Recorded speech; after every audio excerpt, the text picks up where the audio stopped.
No vídeo de hoje a gente vai comentar sobre três ações. Três ações que na estratégia aqui do Clube do Valor estão entre as três ações mais baratas da Bolsa em 2024, nesse mês, e tendem a continuar baratas dessa forma ao longo de 2025, pelo menos no início do ano. Só que eu vou te dar bem a real, tá? Saber quais são essas ações aqui não vai te ajudar em nada. E, inclusive, se fosse sobre isso, o vídeo seria um post no Instagram de uma foto só. O que vai te ajudar de verdade, no longo prazo, a construir riqueza é entender como investir com estratégias claras. É que nem precisam ser as nossas. O que eu quero é abrir teu olho para que você passe a ter uma estratégia clara de investimentos, e esse vídeo vai te ajudar muito com isso, além de você saber quais são essas três ações que passam na nossa estratégia. Então a gente vai citar três ações baratas, falar sobre a nossa estratégia e mostrar também como você pode fazer para saber sempre quando comprar e quando vender uma ação. E quando eu falo a gente, eu me refiro ao fato de que quem vai conduzir toda essa história é o Filipão, meu sócio aqui no clube. Felipe, bola contigo.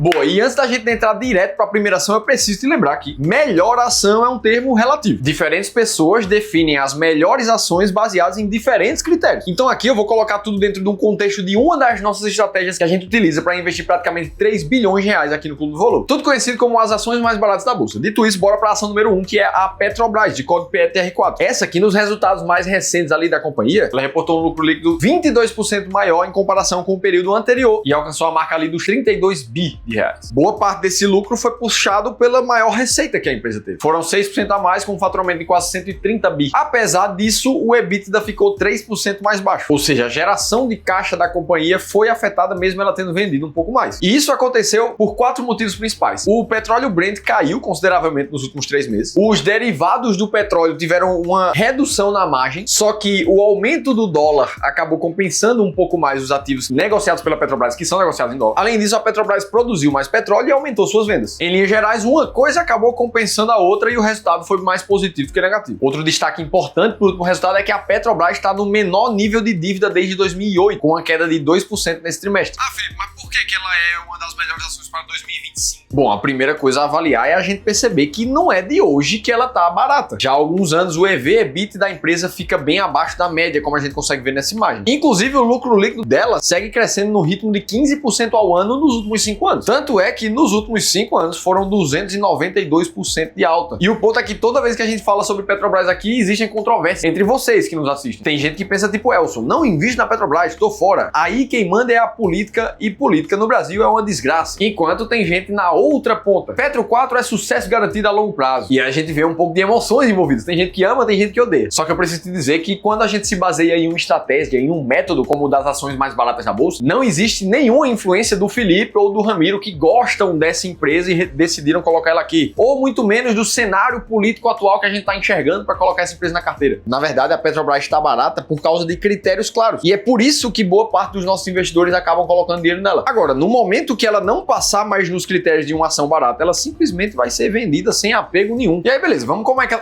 continuar olhando para esses números para entender porque ela ainda está barata. No último ano, a gente vê uma valorização de 26%, já considerando os dividendos na Petro. E o ponto é que se a gente tirasse os dividendos da conta, essa rentabilidade cairia basicamente pela metade, para 12%. E para que ela continue barata nesse momento, a gente precisa avaliar o famoso earning yield da empresa, que nada mais é do que a comparação entre a geração de caixa da companhia com o valor que aquela empresa tem no mercado. Ou seja, quanto mais caixa gera uma empresa e quanto menor for o valor dela que as pessoas estão percebendo, mais barata ela vai estar. E nesse momento a Petrobras está com um earning yield de quase 22%, sendo uma das ações mais baratas da bolsa e que muito provavelmente vai estar assim em 2025 também. E aí, beleza, depois de descobrir a primeira ação aqui do vídeo, eu te pergunto, como é que você hoje seleciona ações para tua carteira? Porque pode ser que você não invista em ações baratas, pode ser que as melhores para você sejam um outro tipo de ação. O grande ponto é você ter uma estratégia clara por trás dessa decisão. E eu só tô te perguntando isso porque o que a gente vê aqui no dia a dia do Clube do Valor são dezenas e dezenas de carteiras empilhadas de ativos, sem qualquer estratégia por trás. Sabe o que é uma carteira empilhada? Aquela que você começa a colocar uma ação aqui porque eu vi alguém dizer que era boa, aí outra ação ali porque eu vi um vídeo de um influencer falando que ela tá barata, aí você coloca um Tesouro IPCA mais 6 porque tava uma taxa boa. Quando você vai ver no final do dia, você tá com algumas boas dezenas de ativos sem saber muito bem por que eles estão ali. E é exatamente isso que acontece com exemplos como esse aqui, ó, do Pedro, o cara que tinha mais de 40 ações em carteira, fora todos os outros ativos. Esse tipo de investidor usa o pouco tempo livre que ele tem para ler notícias, para ler RI da empresa e se basear em opiniões muito mais qualitativas do que é que ele deve fazer. Ou, via de regra, ele acaba confiando todas as decisões de investimento para um assessor de investimento, que oferece aquela famosa assessoria gratuita e que no final do dia acaba colocando produtos que é muito melhor para quem vende do que para quem investe. E o grande ponto é que investir mal, assim, empilhando ativos, na média vai trazer um resultado muito pior. É o que aconteceu com esse mesmo investidor. Quando ele chegou na nossa consultoria aqui do Clube do Valor, o resultado que a carteira estava dando para ele era de menos de 1% ao ano, sendo que ele começou a investir lá em 2018, o que fez com que ele perdesse até mesmo para o CDI nesse período. Em outras palavras, investir sem estratégia vai fazer a maioria das pessoas perder muito dinheiro. Até que esse cara teve acesso ao nosso sistema de alocação estratégica. E aí começou a ter um desenho muito mais claro da carteira de investimento dele, como essa que está aí na tela para vocês. Carteira essa que, quando a gente testa com as estratégias aqui do Clube do Valor no passado, entregou um retorno acima da inflação de quase 8% ao ano nos últimos 10 anos. Então assim, ele está saindo de uma realidade de onde ele está perdendo para a inflação, já que a carteira dele não está rendendo quase nada, para um cenário onde a gente tem uma estratégia que foi testada no passado e vem funcionando. E o melhor de tudo é que você pode começar seu ano de 2025 de forma completamente diferente, participando de uma das vagas da nossa consultoria gratuita, como participou o Pedro, esse investidor aqui dessa carteira. Tudo que você precisa fazer é ler esse QR Code que está aparecendo aqui na tela para você e tirar 20 segundos do teu tempo para preencher um formulário que vai fazer com que um dos nossos especialistas te ligue para analisar a tua carteira de forma individual. Vou deixar o link aqui na descrição para você participar também. Beleza, vamos para a segunda ação do vídeo. Essa é mais uma ação que está muito barata e provavelmente vai seguir assim. Inclusive já caiu 24% entre altas e baixas nesse ano. E no resultado recente apresentou uma queda de lucro líquido de 63%, uma pancada. A principal razão disso foi a queda do preço do minério de ferro. Afinal de contas, essa é uma empresa atrelada a essa commodity. Além do efeito da variação cambial. E a gente consegue ver a queda do minério de ferro desde o começo do ano para cá, saindo do patamar de quase 150 dólares para os 102, como ele está agora. E essa empresa aqui é a mesma que veio de uma alta de 170% do lucro no outro trimestre, no segundo. Mas que com tudo isso, ainda assim fez o BB Investimentos rebaixar para venda essa empresa. Justamente por causa da queda dos preços da commodity, do minério de ferro que ela está atrelada. E aí o somatório dessas coisas fez com que essa empresa foi a que mais se desvalorizou no setor dela em 2024. Só que como aqui a gente não trabalha com previsão do futuro, nem com essa de essa empresa vai cair mais, já caiu muito, por que investir nela? A gente precisa olhar para os números. E um dos principais fatores que me faz entender que muito provavelmente essa empresa vai estar barata no começo de 2025 é que mesmo com o IPO mais recente, estando negociado na bolsa apenas depois do ano 2020, essa empresa segue com um múltiplo de preço muito barato ali quando a gente olha o EV/EBITDA, atualmente em 4,16. E é por isso que ela está com um earning yield de pouco mais de 20% atualmente, colocando ela entre as empresas mais baratas da bolsa. E eu tô falando aqui da CSN Mineração, de código CEMIN3. Ah, Felipe, como é que você sabe sempre essas empresas que estão baratas e caras? Bom, a gente basicamente estrutura um ranking como esse, mostrando as 20 empresas mais baratas da bolsa e mostrando também as empresas que não estão baratas e na média estão muito mais caras. Tudo isso baseado na métrica do earning yield. E o mais legal é que investir em ações desse jeito, procurando as mais baratas, teve uma performance 5 vezes maior do que quem investiu em ações caras ou até mesmo no Ibovespa, como mostra esse gráfico que tá aí na tela para ti. Só que nem tudo são flores, existem muitas desvantagens de investir em ações baratas também. E a principal delas é a necessidade de você ter convicção na tua estratégia. Isso me lembrou uma frase desse livro aqui, ó, chamado Ricos, Sábios e Felizes, do William Green, onde nessa página aqui, ó, ele comenta coisas relevantes, como nenhuma estratégia dá certo o tempo todo. Uma das coisas mais bonitas do sofrimento que as pessoas têm que suportar nos momentos ruins é que se isso não ocorresse, todo mundo faria o mesmo que nós. E aí lá no fim ele fala, para a maioria dos indivíduos, a melhor estratégia não é aquela que vai levá-lo a rendimento mais alto. Uma boa estratégia é aquela a qual você pode se ater em tempos ruins. Ou seja, uma das grandes desvantagens de uma estratégia de ações baratas é que vai ter muitos momentos que ela vai cair muito, que ela vai passar por um bom tempo sem ter a rentabilidade que você esperava. E é justamente por isso que quem se mantém fiel à própria estratégia ao longo do longo prazo vai ver muita gente pulando fora do barco e quando o resultado vem, os mais consistentes é que ficam mais ricos. Então, no final do dia, independente de quais sejam as melhores ações para você, o que você precisa é estudar bastante até que você confie o suficiente no seu método para que você passe pelos momentos difíceis. Porque eles são os mais desconfortáveis que fazem os mãos de alface pularem fora para que você ganhe dinheiro. Pensando em te ajudar com esse processo, se você quiser a nossa ajuda para entender mais ainda de como funciona a estratégia das ações mais baratas da bolsa, eu vou deixar um e-book gratuito que a nossa equipe escreveu, te mostrando isso em detalhes e te revelando 10 outras empresas muito baratas nesse momento. E para baixar esse e-book gratuitamente é só você clicar num link que eu vou deixar aqui em cima ou na descrição do vídeo. E aí, beleza? Vamos para a terceira empresa do vídeo. Essa aqui, eu vi muitos comentários como o do Petrônio aqui, falando que é fundamental numa carteira. Parabéns pelo vídeo, Ramiro. E sinceramente, eu não diria que ela é fundamental, porque afinal de contas, como eu te falei, se essa empresa ficar cara, para quem aplica a estratégia de ações mais baratas, ela simplesmente vai ser vendida sem sentimentalismo nenhum. Essa empresa aqui que no último trimestre teve uma queda de 15% no lucro líquido, mas mesmo assim ainda superou as expectativas do mercado, que previam um lucro ainda menor, só que várias melhorias operacionais fizeram com que os investidores ficassem mais otimistas em relação a ela. E uma Uma delas é que a venda da principal commodity da empresa cresceu cerca de 2% no ano, enquanto a venda de um dos produtos secundários que ela trabalha cresceu 18% com o aumento da produção e a demanda pelo item. Em compensação, a dívida da empresa aumentou mais de 1,8 bilhões de dólares. E essa aqui também, como a Semin, é uma empresa que sofre muito com a queda do preço do minério de ferro. E a gente consegue ver aqui o paralelo da queda da cotação dessa empresa, como ela é parecida também com a queda do preço do minério. De um ano para cá, a queda foi de cerca de 19%. E se a gente desconsiderasse os dividendos, seria de um pouco mais, 20% nesse momento. Só que mesmo com tudo isso, o que a gente vê de média de EV/EBIT, tirando aquela distorção ali do ano 2019, é que desde 2021 até agora, ela segue com EV/EBIT abaixo da média. Ela segue barata nesse momento e muito provavelmente vai virar o ano 2025 muito barata também. Com um earning yield de quase 22%, eu tô falando aqui da empresa Vale, de código Vale 3. Dito isso, essas são as melhores 3 empresas para a virada do ano de 2025, segundo tudo que eu te contei nesse vídeo. Agora, se você quiser conhecer os fundos imobiliários que se beneficiam muito com a alta da Selic, aí você precisa assistir esse outro vídeo aqui, que eu te contei tudo isso em detalhes e eu vou estar te esperando por lá.